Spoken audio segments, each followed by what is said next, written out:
Ayan. Gaya niya. Oo nga, ano. Oo. Obligang Oo. habulin mo yan. Ang laki, no? Dikit-dikit. Ngayon, kung hindi dikit-dikit, okay lang. Okay lang yan, hindi na masyadong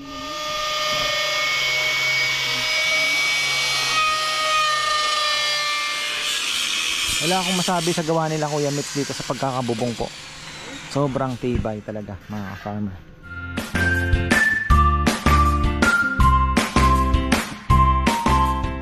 Ayan, magandang buhay mga ka-farmer. Bago tayo pumunta ng Kubo Project, nakanet na nga yata. Busy kami sa palay.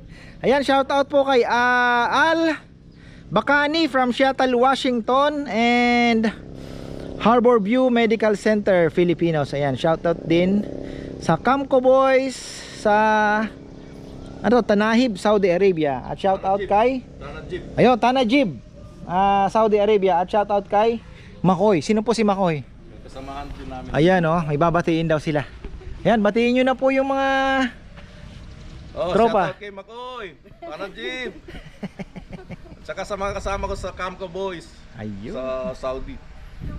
Ayan, thank you. Kayo po, ate. Shoutout po kay Al Bacani, Mr. ko, hindi nakasama. Ayun, siya yung nasa Seattle ngayon. Hindi po, nandito siya nila. And then sa mga, mga Filipino workers sa Harbor View Medical Center sa Ayan. Seattle, Washington. Maraming salamat sa suporta po ninyo dyan. Hello! Thank you. Oh, si... Ayaw daw. Ayaw, ayan. Thank you.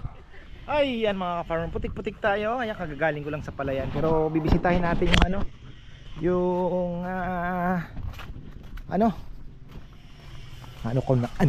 kubo. Busy mga ka-farm. Busy. Ayan, puro putik ako. Lumusong kami.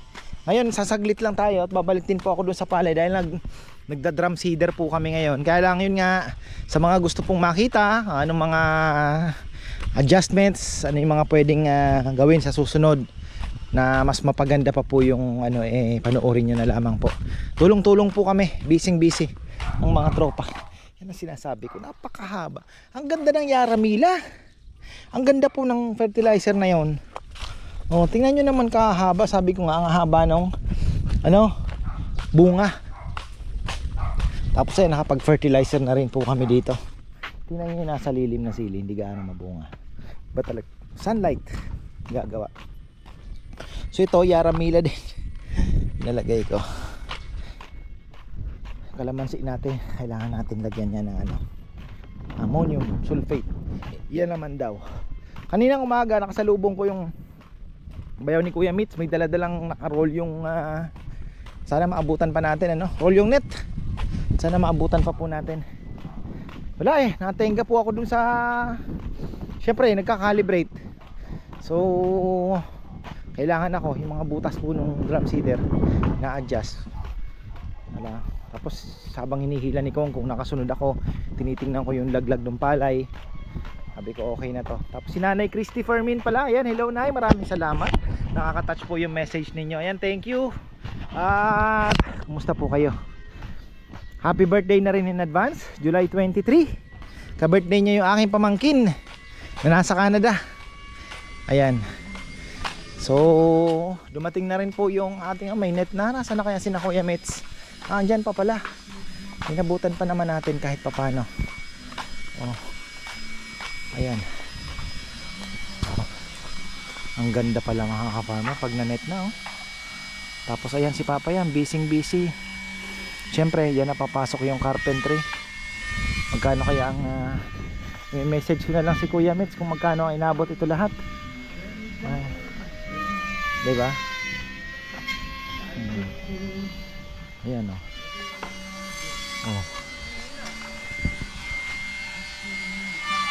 ganda. Mamaya tututukan natin yan kung paano ang pagkabit nila, kasi talagang masinsin yan mga farmer. Pati yung pinagkakabitan po ng net, talagang yan, ang liliit lang po ng pagitan, pinagsabitan, talagang kumbaga flat na flat yung tsaka maliliit lang pala ang butas niya.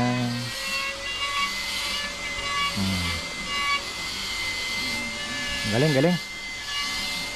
Good job, Kuya Mitz. Maraming salamat sa'yo sa tunay na kahulugan ng salita.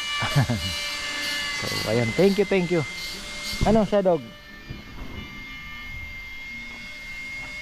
Si Papa yan, busy. Ayan, may konting problema sa Palocina. Sabi ni Papa Yam, mas makaka-menos daw sa trabaho saka sa ano, kung ganyan may awang na konti. Bagay sa akin okay lang naman. Papatayin na lang itong mga kanto. Kasi kung dikit-dikit, ano mangyayari, Papa Yam? Hindi sakto. Oo, pagka ano, maobliga tayong ididiretsuin lahat yan para walang pang na ganyan. Tapos may tatabas pa. Papantay-pantay mo po. Oo. So ito okay na. Okay na siguro. Kaunti lang naman ang ano, hindi naman malaki eh. Salamat, salamat. Yan, tapos na po, nag-uwian na sila. Kabilis lang, hina-update lang nila yung ano. Iniwanan na yung isang buong net kasi yan, babayaran ko yung isang buong net na yan. So, parang sinabi ni Kuya Mitz, magpagawa ka pa ng isa, ano? Sinabi niya, bili natin isang buo na para makatipid para sa susunod. Parang sinabi niya, so, magpagawa ka ba ng isa? Ayan. Oo nga, ano. Oo. Oo. Ang laki, no? Ngayon, kung hindi dikit-dikit, okay lang. Okay lang yan, hindi na masyadong ano yan. Oo nga. Lang ng konti dun sa... Oo. Pero maganda yung medyo ano din, anong konti, ano. Oo, yung hindi naman masyadong malaki. Halatang halata. Ba't gano'n, ano? May manipis, may makapal. Ito makapal ito. Parang bundle ko yan. Pipiliin mo na ulit ang bundle na makapal pang sinepa. Oo, ayun oh, may makapal nga. Yun yung sinasabi ko, may unong-uno talaga eh. Merong ano eh, no? Oo, may manipis. Oo nga. So ayan po ang aming pagsubok ngayon. Pero mas maganda na din yung papayam yung ano. Di naman na siguro makakareklamo si Bebe pag in-explain mo. Bagay maganda din tingnan. May counting Sa akin mas maganda ano? tignan pagka may ano siya. Oo nga no. Basta bago natin papayam ano, papinturahan na natin ang itim lahat ito bago tayo magkabit. No. Kaya nga, oo. Para yung mga ila-ilalim, itim na din yan lahat. Oh, may ginagawa pa yata si Jomar eh. Oh, busy pa. Nakatoko pa sa kusina yun. Basta yun na lang. Bago tayo mag-ano, papinturahan natin para at least yung mga ano hindi na madudumihan. Madali na lang pagka ano, retouch Oo. lang. Kaya kahit dito dapat kung ano. Tapos pag hiwalayin na lang Nel yung manipis, makapal. Ito may malaki ang diferensya, oh. Ito yung makapal, Oo. pasinepa na lang daw. Malaki. Pero pila Hindi, alin ang mas marami? Alin ang mas marami? Pero pipilan mo namin kasing gamitan tayo kasi nepo maggamit lang rin kaya mo side eh kaya pa alang ng makanyan eh kaya pakaba o pinarendadal pa kami. Pwede naman na yung mga manipis sa sandalan mo ilagay o ano. Mas makapal naman lahat eh. Okay, pero natanggal mo yung manipis. Kaya nito retong manipis yung bubong. Oh, sa bubong. Pwede rin naman po. Ayan oh. Ano na kasi nire-ready na yan eh.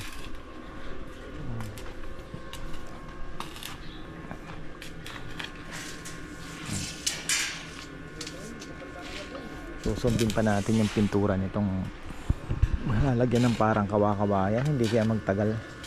Bagay, 3 naman silang welder dito. Ito lang naman mga poste.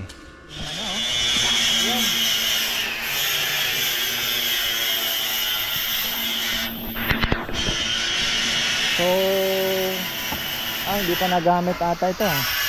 Dinala na rin nilang gamit dito.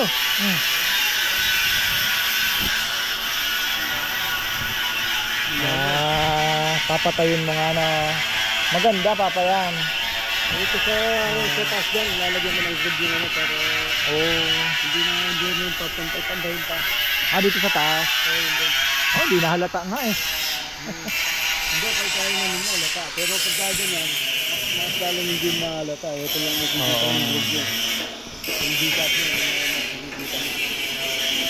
Sabi ko, yung pinakadulog na maliit, kahit di na rin lagyan. Kasi hindi naman na ano ng anggi yun eh. At least may singawan pa ng hangin sa loob. Gamitan mo na ng mga talaga.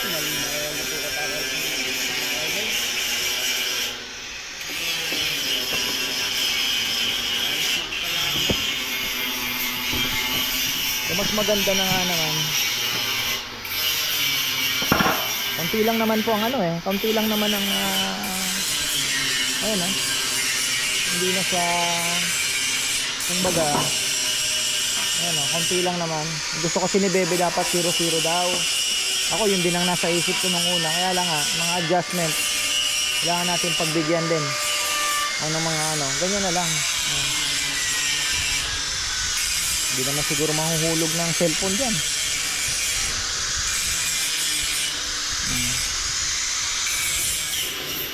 Pwede natin idikit ito.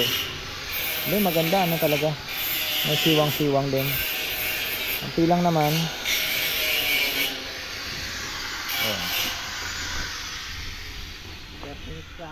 Oh. Okay.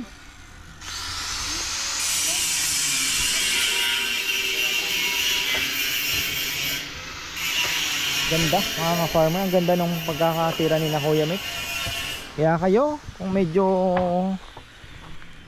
sabihin nyo nalalayuan po kayo, malayo ang ano, may magpapagawa kayo ng mga ganitong kubo, pwede nyo ipakontrata sa kanya ang bubong. Kasi kung medyo gusto nyo magtagal talaga, ipabakal na po ninyo yung bubong, gayahin nyo na lang yun sa amin. Ayun, talagang masasabi nyo, kunyari gusto nyo ng parang tipo parang function hall ang datingan na medyo malaki. Yun nga lang, medyo gagastos, pero iba po kasi pag nakabakal na eh. Ayan o, kung matagalan na talaga yan.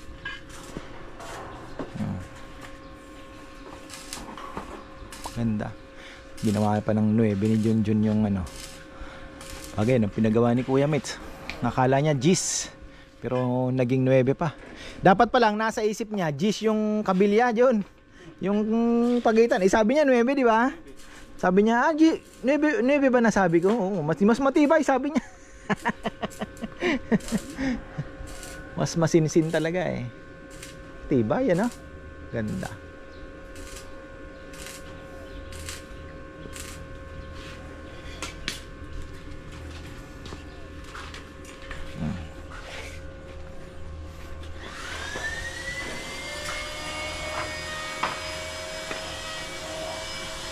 Ano yung paa? At least wala pong nakaharang dito, nakahang lang halos. Pero may tukod pa rin. Tibay pa rin yan.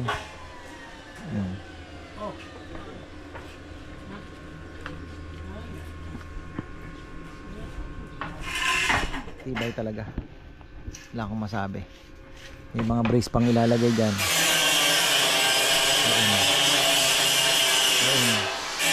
Doon. Lahat ng poste lalagyan po ng pag ganun. Hindi, wala nang kalog-kaalog. Kahit hindi na nga eh. Lalagyan pa rin ba?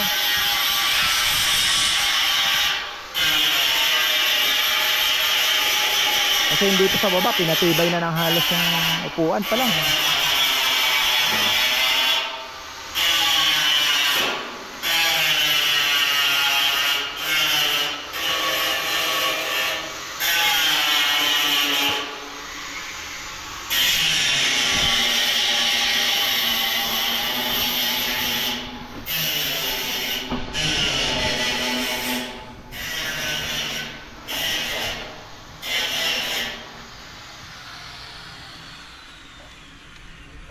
Yung dito papayam, ganun din lalagyan niya rin po. Alin? Ganyan din. Patay kanto din. Yung dito. Konting-konti lang, hindi. Konting-konti lang. Saka bilog. Parang bibilugin lang. Okay. Masyado nakabigat na medyo mas maganda.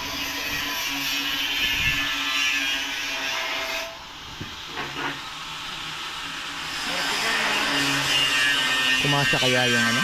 Kumasya kaya yung pallet yun ng dito.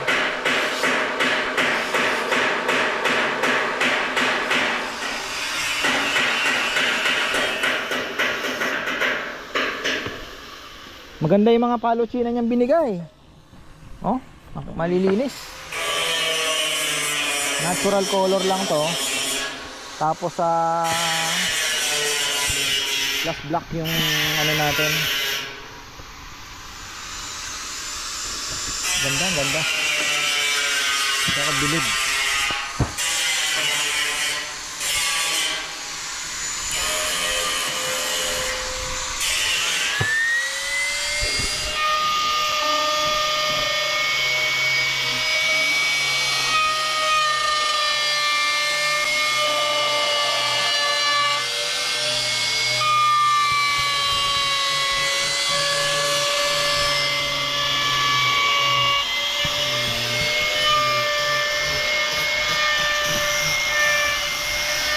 Ganda.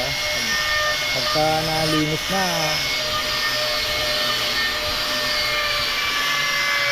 marami pa ba tayo nito? O wala na? O-order tayo. Papayam, mayroon pa po. Kasi mas mura talaga sa online.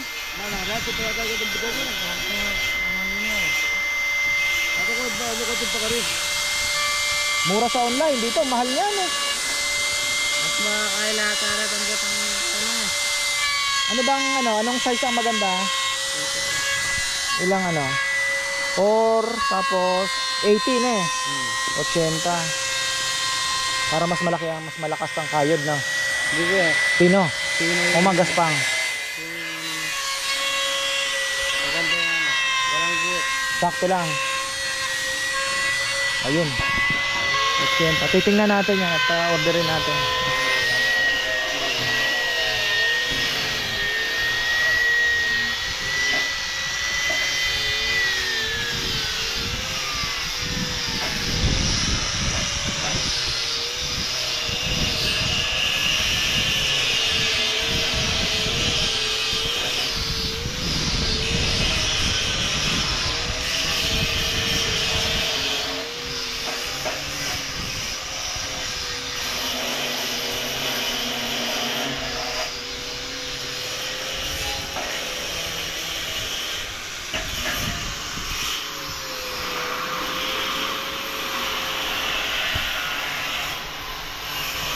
Astig.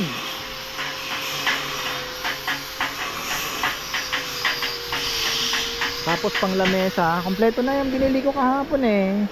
Pati pang lamesa, tinansya ko na rin mga farmer.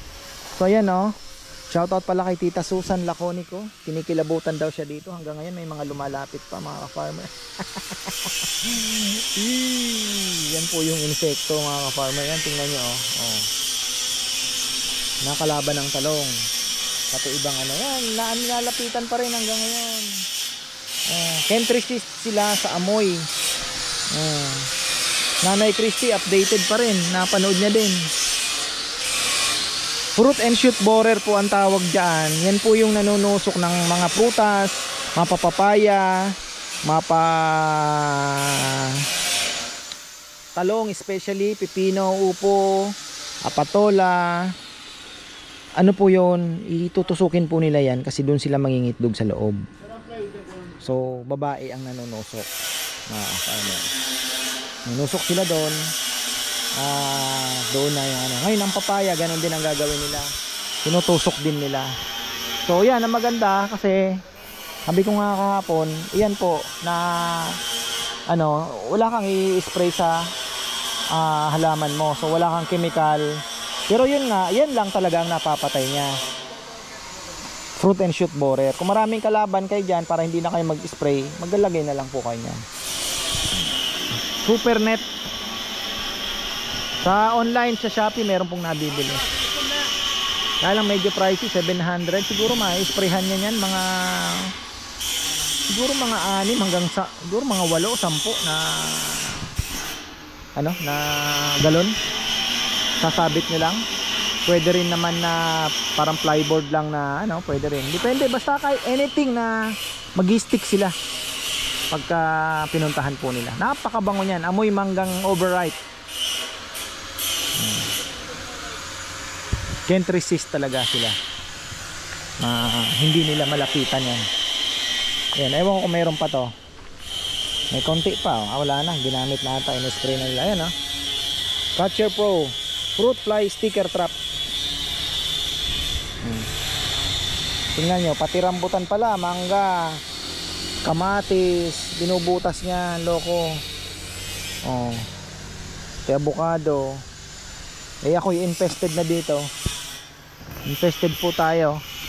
Kaya sabi ko, nako, kailangan ko na maglagay. Gawa ng pati yung pawis ko sinisip-sip. Loko to ka ako ha. Pati yung hita ko dinadapuan, so ibig sabihin marami talaga. Hopefully nakabawas po yan at maglalagay ulit tayo. Sayang yung talong.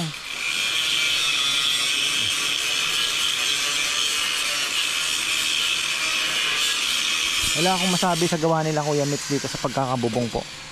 Sobrang tibay talaga mga farmer. Wala tayong masabi. Ay nako, talagang solid. Ayan oh. Galing. Tapos yung pinagsabitan pa ng net eh masinsin din. Kaya talagang ano, talagang sabi nila ayos na ayos yung ginawa ni Junjun. Oh. Kasi normally sa mga ganyang kubo, pakong di uno lang, pakong bakya minsan, yun lang pinagsasabitan nila. Pero ito black screw, inano sa bakal. Oh, kaya sa mga may budget dyan at magpapagawa ng kubo mga farmer, eh ganitong idea maganda. Kung gusto nyo pong pangmatagalan na talaga,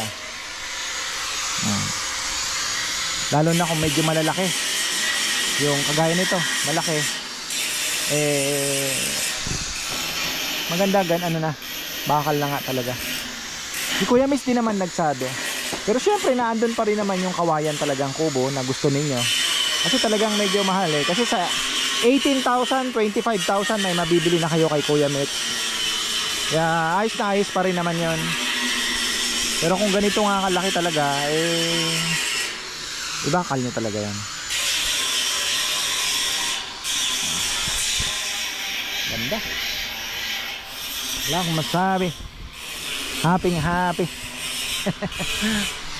Happy happy tayo. Tapos yung pangalan po ng kubo, Rosel and Hansel, ay ewan ko kay Billy. Si Billy kasing kapatid ni Bebe, kaya naman sigurong ukitin yung ano no, yung pangalan po. Kahoy din ang nilagay natin diyan. Tapos ano pa ba? Si Nanay Christy magpapadala daw ng painting na kahit ano dang daw yung mga prutas-prutas o anong painting doon sa loob. Nakakatuwa talaga si Nanay Christy oh. Full support. Tuwang-tuwa daw po siya pagka nakikita niya na nagkakaubusan ng lechon, talagang maraming tao. Tutuwa daw po siya. Maraming salamat, Nay. Sobra-sobra. Ayan.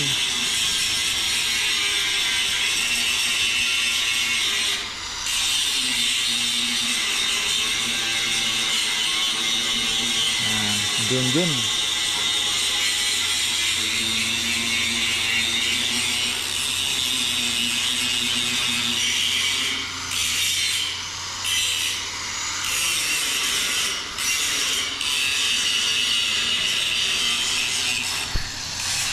Si Papa yan, kahoy na talaga, kailangan ng supervision niya. Ginagawa nila yung dito.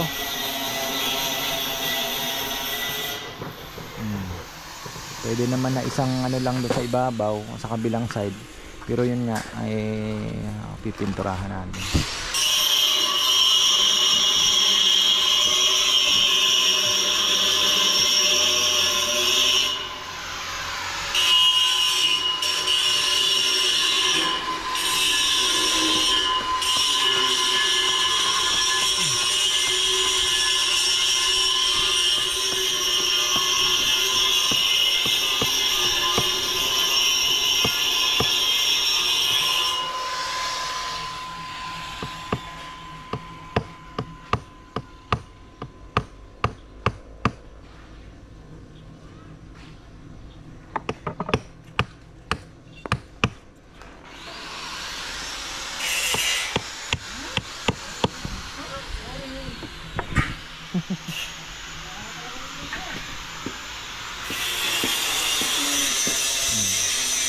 Nilinis na din yung mga mga dumi-dumi.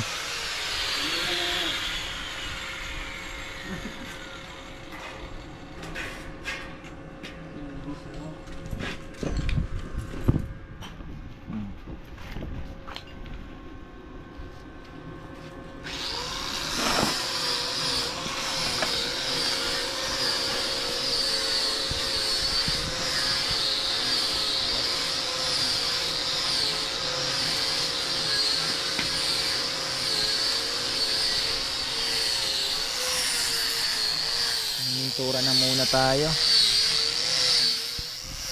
Anong araw ngayon? Today is Wednesday. Happy Wednesday mga ka-farmer. Ayan. Bukas magkakatay pala ng baboy, magluluto, ga-adobo. Kasi Friday ay preparation na naman tayo ng tindahan. At paano kaya itong diskarte natin? Ilang kayang baboy pa kayang malaki? Kung wala na, paano ako kay Sebi? Deliver tayo. Meron silang malalaki. Kaya ka Farmer Anthony siguro baka 35 lang ang makukuha natin. Meron na daw na 40 plus si Sebi. Pang natin, pang katay ko, pang Sabado Linggo. Baka Biyernes na siguro ang katay niyan. Patay tayo ah.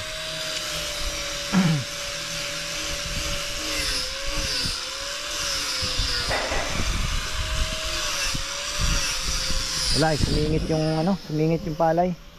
Kaya medyo na busy. Ayan, babalik na naman ako dun.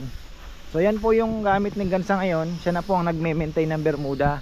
Kagaya nga ng sabi ko, habang umaangat yan, sila na magkokontrol yan. So yan na yung trabaho nila. Hindi na nila kayang patayin yan. Kokontrolin na lang nila yung paghaba. Maganda nga sana doon makarating sila eh. Oh. Diba? Ano? Kinulong ko kayo kasi makukulit kayo. Ngayon may trabaho kayo. Oy, wag mo akong titirahin. Baka gusto mong magdurugo ang puso mo niyan. Grabe ang dumi nila, green na green oh. Talagang purong daw kinakain. Okay. Babalikan na lang natin sila. Ayan mga ka-farmer, bigyan natin ng ending yung ating vlog. Ayan, pero doon na lang din natin sa baba natin tatapusin dahil may nagpapa-shoutout pala. Ayan, magna cum laude daw from Adamson. Yun lang natandaan ko. So mamaya batiin natin. Grabe nasunog ako mga farm.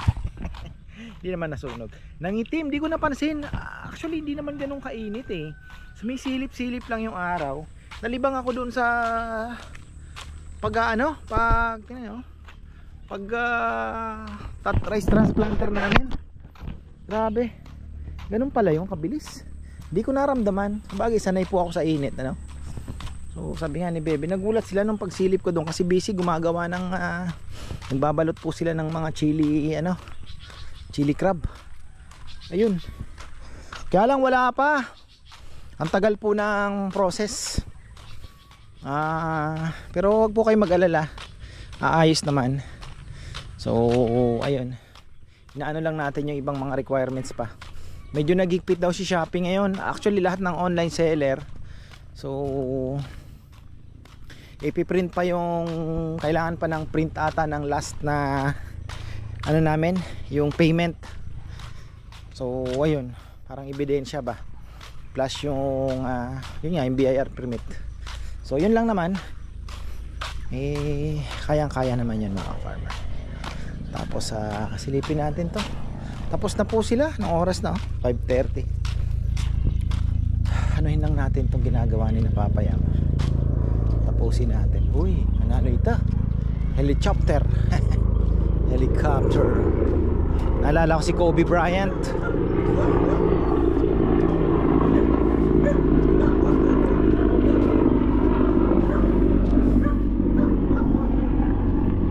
Yun. Sana magkasya tong natin. Ganyan ang mangyayari niyan. Kapag na pala sila ganito po ang mangyayari. Ganyan sa gitna nako. Okay, dito naman pala. So pinutol na ba nila? Saktong sakto pala na gitna. Siguro pinutol na nila. Kaya lang parang gigit na talaga. Dapat pala itong nagkamali silang linagay.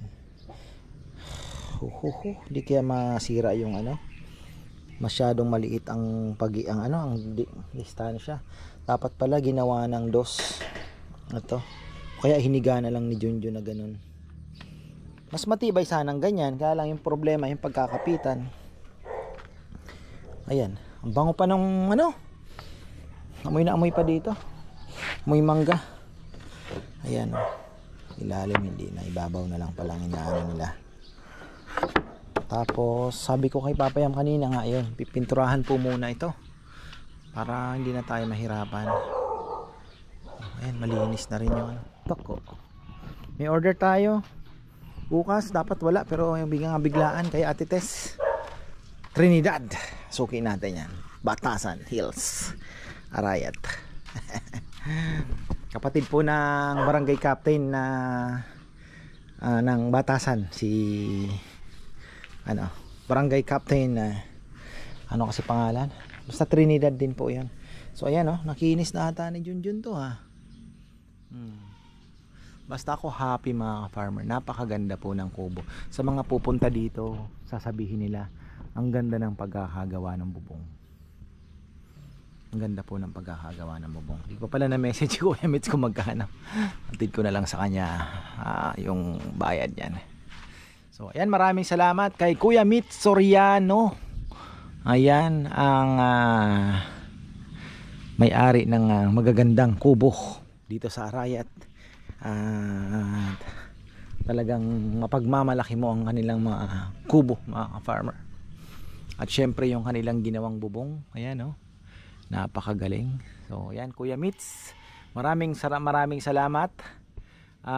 D&S Bamboo Crafts, napakaganda. Gaganda lalo ito pagka nalagay na po yung palo China sa dyan, dito. Pag nalagay na po yung dito, ayan, yung palo China dito sa dyan sa triangle, hindi naman pala siya triangle, ano. Ayan, yung anong yan, parang triangle na yan. Pero yung triangle na yon sa corners, di na natin lalagyan yan. Sabi ko kay Papa, wag na, design na yan. Tapos yun, may ano dyan, ventilation na siya, diba? So hindi naman maaabot na. Importante yung hangin makapasok, true and true, para yung hangin na mainit hindi magstay doon sa ano. Yan ang ang disadvantage dun sa 4 Aguas. Yung 4 Aguas, yung init naandun lang sa ibabaw. Pag mainit ang panahon, naandun po sa taas yung mainit na hangin. Hindi kagaya nito na pwedeng lumabas sa both sides. Pag humangin lang, tutulak na sa kabila yun. Yun po ang advantage. At mas magandang design siya. Yan. Napakaganda. Titibay pa yan dahil lalagyan pa po ng mga brace sa mga ano lang, ano, side ng mga poste. Beautiful.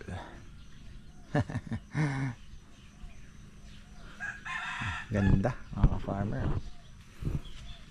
So ayan, tapos na ang ating bubong.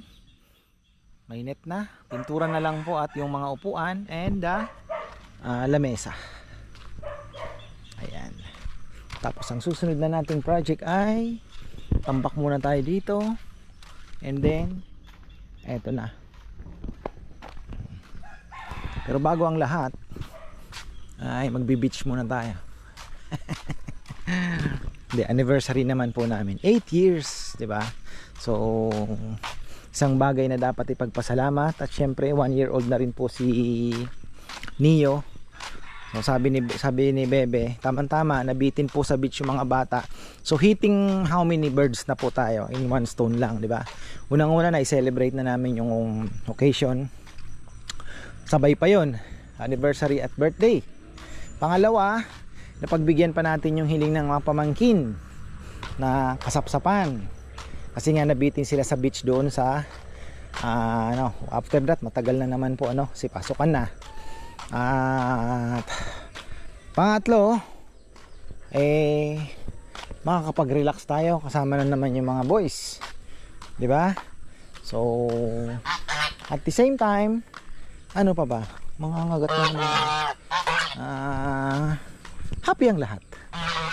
So ayun, yun lang po. Meron tayong ibon na ano ba yan, ay pumasok, dagit ba yan o ano? So ayan, teka lang, bago tayo magtapos mga ka-farmer, tayo po ay babati ng tingnan ko yung mga babatiin. Ayan, gusto ko pong batiin si Ma'am Edith Toledo at i-congratulate yung kanyang anak na si Kirby Toledo, isa pong magna cum laude, IT Adamson University. Ayan, maraming salamat po Ma'am Edith, at yung congratulations sa iyo Kirby. At magna cum laude, hindi ka na mahihirapan maghanap ng trabaho siguro, baka pag-agawang ka pa, pero ayun nga, welcome to the real world. After graduation, that's the real world. So ayan, medyo ano yan, syempre ika nga, doon mo na makikita yung tunay na laban, 'di ba? So ayun, kay ka-farmer Michael Directo, ayun, nakuha niya na daw yung excited na to si ka-farmer Michael Directo eh. Wala naman atang ibang magpapabati din So ayan, okay na. So ayan, maraming pong salamat at magandang buhay.